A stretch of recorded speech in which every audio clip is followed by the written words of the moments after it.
And welcome back.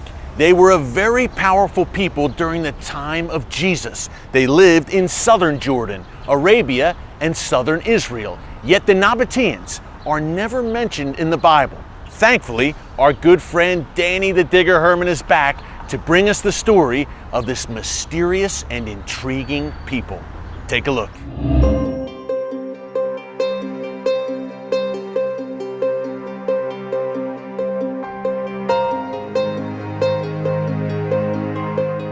It is the Gospel of Matthew that gives us the most detailed account of the birth of Jesus. And among others, it records 3 wise men coming from the east to adorn the newborn. And upon seeing him and his mother, they present unique gifts: gold, myrrh, and frankincense. Who could be those people?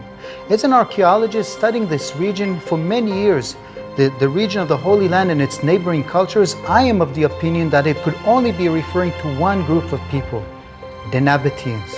The Nabateans were a Semitic group of people who in the time of Jesus had a special economical niche of transporting goods from the southern end of the Arabian Peninsula, as well as Eastern Africa, and even goods from India across the desert and up to the Eastern Mediterranean at the port of Gaza. No one else knew how to carry the loads through this harsh environment. Only the Nabateans had the knowledge of hidden water reservoirs that could, in a way, refuel their camels and so manage this journey. The goods were of various types, but it is the myrrh, the frankincense, which would be burnt on incense burners like these and produce a very special and pleasant odor that was very popular for both domestic use and rituals. And the last 5 days of the journey would be through the southern area of the Holy Land, through the Negev. This site, Ovdat, was one of them. Ovdat, named after a Nabatean king, would be a major rest place after crossing the Arava, the Ramon crater, and before completing the last stage of the journey, reaching Gaza, where the reward will finally be given to them in a lot of cash. Back then, gold. Ovdat started as a caravanserai in the middle of the Negev, halfway between the Ramon crater and the spring of Ovdat. This hilltop originally was used by the Nabateans probably for sacrificial activities. This slab of stone seemed to have been used for rituals. The grooves leading into a small basin were perhaps to enable the slaughter of small animals by the Nabateans to thank their gods, Ushara and El-Uza, for achieving this long journey, at least up to this point. And behind me, the columns, the Nabatean capitals, were all probably part of a Nabatean cultic center. Ovdat continued to be inhabited also in Roman and Byzantine times, and in fact in the Byzantine Christian periods, it developed into a small town with 2 churches.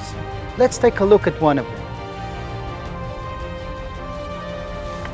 This basilica-shaped church, added in the citadel of Ovdat in Byzantine times, demonstrates the impact of Christianity even in the limits of the Roman Empire in the heart of the desert.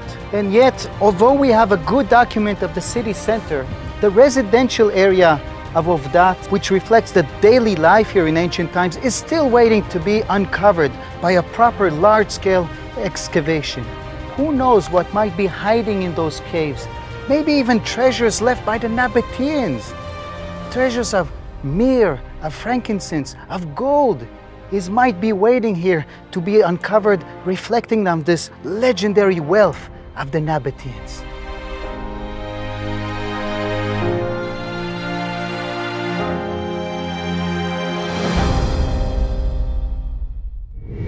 That is fascinating stuff. Thanks again to our good friend, Danny the Digger Herman, Watchman contributor, for telling the amazing story of the Nabateans. Well, up next, my final thoughts on why Jordan is such an important piece of the puzzle in today's chaotic Middle East.